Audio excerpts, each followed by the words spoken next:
মধ্যে।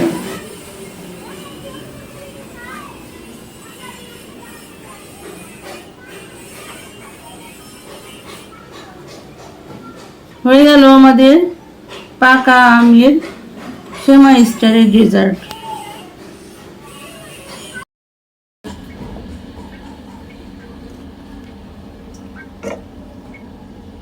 আমি এখানে দুধ ঘন করে নিচ্ছি। এখানে 1 লিটার দুধ ছিল, আমি দুধটাকে ঘন করে প্রায় ½ লিটার করে নিয়েছি।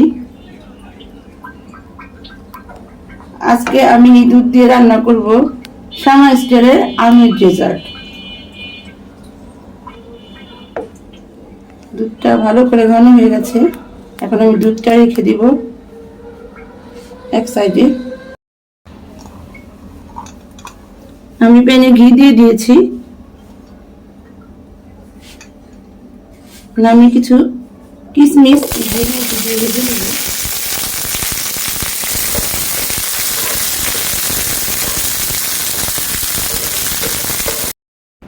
এখানে আমগুলোকে আমি লম্বা লম্বা করে কেটে নিয়েছি।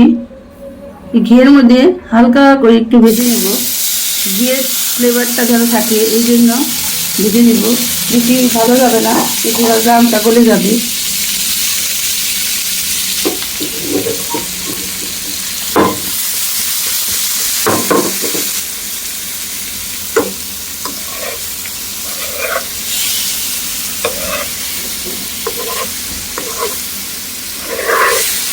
হয়ে গেছে, আমি এখন রেখে দেব।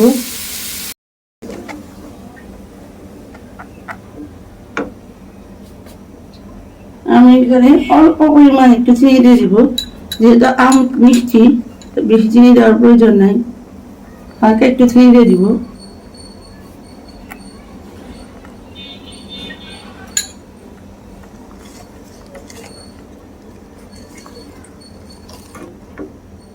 আর এখানে আমি 2 রকমের আম ব্যবহার করব। আমি এখানে লিকুইড আমটা আগে দিব,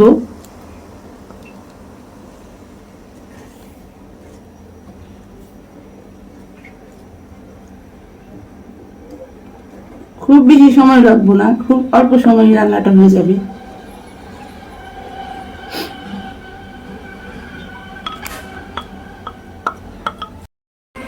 দুধটা ভালো করে ফুটে গেছে, এখন আমি এই আমগুলো দিয়ে দিব।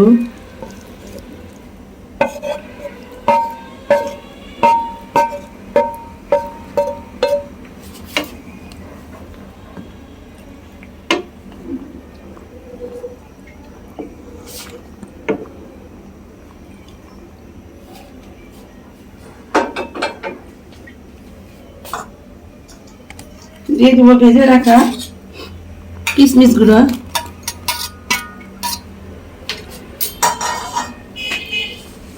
যেহেতু দুধটা আগে থেকে ঘন করেছিল,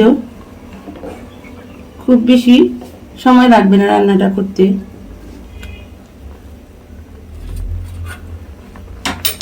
আর এখানে দিয়ে দিব, আমি এখানে দিয়ে দিব 1 চামচের মতো কর্নফ্লাওয়ার।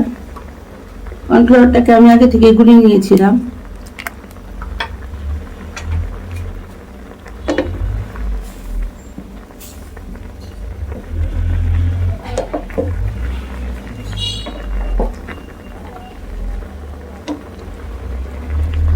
হয়ে গেল আমাদের সেমাই স্টাইলের আমের ডেজার্ট।